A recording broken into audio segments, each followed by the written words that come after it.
श्री राधे। मैं गीता रानी, मेरे YouTube channel धार्मिक सोच में आपका स्वागत है। अगर आपको मेरी वीडियोस अच्छी लगे तो उन्हें लाइक, शेयर और सब्सक्राइब करना ना भूलें और कमेंट सेक्शन में राधे राधे जी जरूर लिखें। आइए आज हम आपको कार्तिक मास में पड़ने वाली रमा एकादशी के बारे में बताते हैं। धर्म में एकादशी व्रत का खास महत्व है। यह हर महीने में 2 और साल में 24 होती हैं और अधिक मास आने पर 26 एकादशियाँ आती हैं। लेकिन कार्तिक माह के कृष्ण पक्ष में पड़ने वाली एकादशी का अपना अलग ही महत्व है। इसे रमा एकादशी कहा जाता है। हिंदू पंचांग के अनुसार रमा एकादशी का व्रत खास व्रत है। यह खास व्रत भगवान विष्णु को समर्पित है। मान्यता है कि इस व्रत को रखने और भगवान विष्णु की विधिवत पूजा करने से सभी पाप मिट जाते हैं। लेकिन मान्यता ये भी है कि व्रत बगैर कथा के पूर्ण नहीं होता। जो जातक व्रत धारण करने के साथ व्रत कथा पढ़ते हैं या सुनते हैं, उनकी हर मनोकामना पूर्ण होती है और जीवन में किसी चीज़ की कोई कमी नहीं रहती।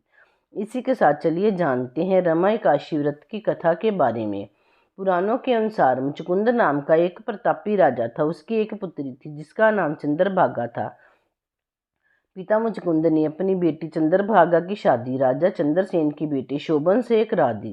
राजकुमार शोभन की एक आदत थी कि वह एक भी समय बिना खाए नहीं रहता था। इसी बीच शोभन एक बार कार्तिक के महीने में अपनी पत्नी के साथ ससुराल आया। उस दिन रमा एकादशी का व्रत भी था।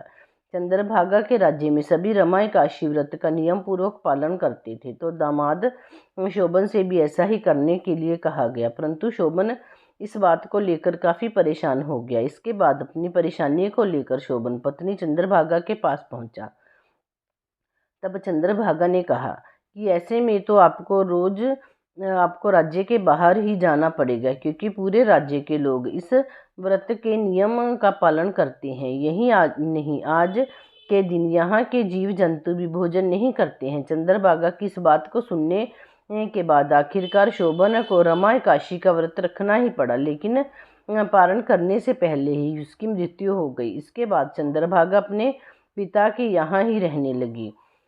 एकादशी व्रत के पुण्य प्रताप से शोभन का अगला जन्म हुआ। इस बार उन्हें मंदरांचल पर्वत पर आलीशान राज्य प्राप्त हुआ। एक बार मुचकुंदपुर के ब्राह्मण तीर्थ यात्रा करते हुए शोभन के दिव्य नगर में पहुंचे। वहां सिंहासन पर विराजमान शोभन को देखकर ही पहचान लिया। ब्राह्मणों को देखकर शोभन भी अपने सिंहासन से उठकर पूछा कि यह सब कैसे हुआ। इसके बाद तीर्थ यात्रा से लौटने के बाद ब्राह्मणों ने चंद्रभागा को पूरी बात बताई। चंद्रभागा बेहद खुश हुई, पति के पास जाने के लिए व्याकुल होगी। इसके बाद वह वाम ऋषि के आश्रम पहुंची, फिर मंदरांचल पर्वत पर गई और पति शोभन के पास पहुंच गई। इस तरह एकादशी व्रत के पुण्य प्रभाव से दोनों का फिर से मिलन हो गया। कहते हैं कि तभी से मान्यता है कि जो भी मनुष्य इस व्रत को रखता है वह ब्रह्म हत्या जैसे पाप से मुक्त हो जाता है, साथ ही उसकी सारी मनोकामनाएं भी पूर्ण हो जाती हैं।